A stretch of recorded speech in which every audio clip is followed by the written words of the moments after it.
Hello traders, Gary Wagner here. After 1:30 in Honolulu, 7:30 in New York on Wednesday, October the 13th, 2021, and this is the daily report for gold and silver. A government report today showed that inflationary pressures have upticked to 5.4%. They were at 5.3% the month prior, and the numbers that came in were above what was projected by economists polled by Dow Jones.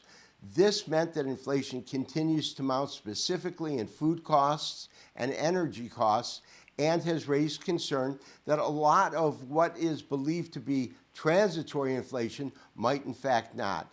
That moved the needle in gold, gaining about $34 on the day. But rising inflation is a double-edged sword because it kind of backs the Federal Reserve into a corner to raise rates quicker than they first anticipated they would.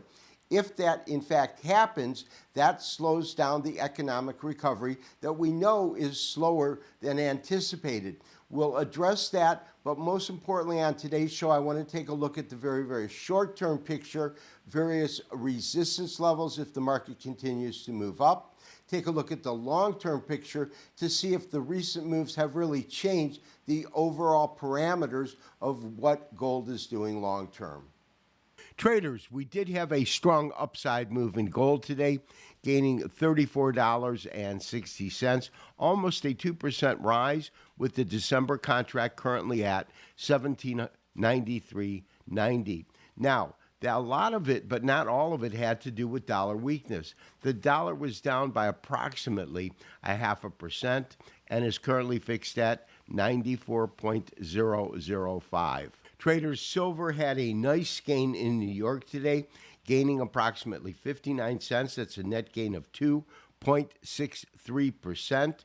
Closed at 23.10. You can currently see it trading overseas at 23.10.5 cents. Following the release of today's CPI inflationary index, showing an uptick from 5.3% to 5.4% year over year, we saw gold have a tremendous rise. The rise resulted in a gain of about $34. It broke through key and substantial resistance areas that we were following. The primary one occurred at the 21-day moving average that also corresponded roughly to the 50% retracement level. And as you can see, gold basically opened at that and tracked higher. Not only did it break through that particular price point, but our next level of resistance, which occurred as a combination of the 50-day moving average and the 38.2% fib retracement, it fell short of reaching the 23.6% fib retracement, which also corresponds with the longer-term 100-day moving average. A break above that is significant. We can definitely see that the market did bottom at the end of last month and then began to really track or trade sideways for quite a period of time. When we look at it, we had these series going in at the beginning of the month, and even though we had this one high that came in 3 trading days ago, it closed well below that. This is a significant move in gold. The question is, will it find resistance at this area and then back off or barrel through it? If, in fact, we see pricing go through 1800, then we're off to the races, so to speak, because the next real major resistance point comes in at about $1,836. The fact that inflationary pressures are growing is a positive factor for gold. Unquestionably, gold historically has been the ultimate hedge against inflation. However, in the case of the current economic environment, this mounting inflationary pressure could force the hand of the Fed to raise interest rates, lift off, sooner than it had anticipated. And if that is the case, that would have a negative impact on gold. So you've got tremendous cross currents. Now, we did have dollar weakness that accounted for it, but only about 25%, because gold moved almost 2% today, and the dollar lost about 0.5%. So those are the various points that we are looking at. whether or not it can go beyond this current resistance level.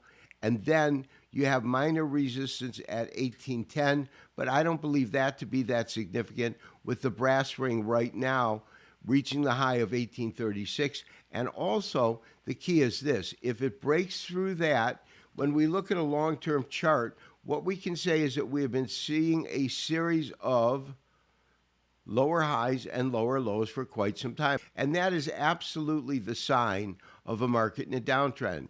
So we can simply start with this high and then this low. The next high that comes in is lower than the last high, followed by this low here, which is a lower low from this low here. Then we go to this high, which is pretty much equal, certainly not lower, but the low was dramatically lower. In fact, that was our double bottom. And here's the key: during the rally that occurred after the double bottom, what we witnessed was a sizable rally. However, the rally came short of trading to a higher high than these previous highs, which would have signaled a key reversal, literally in the terms of our longer term direction. Rather, it had a lower high than the previous high. In conclusion, the moves in gold to the upside witnessed not only today, but on the 30th of September, when we had an equally strong day, were related to Federal Reserve policies. The key is this: we hit the double bottom, which backed up the bottoms that we hit back in March. So we've had an equal low, but we have not seen a higher high. A higher high would be to take out this area at around 1900 to 1920. But first, we need to take out 1836. Until that point, I am cautiously neutral, believing we could see more upside, but I'm not convinced that we are in full-blown rally mode. This has been Gary Wagner, wishing you, as always, good trading. We will talk to you tomorrow.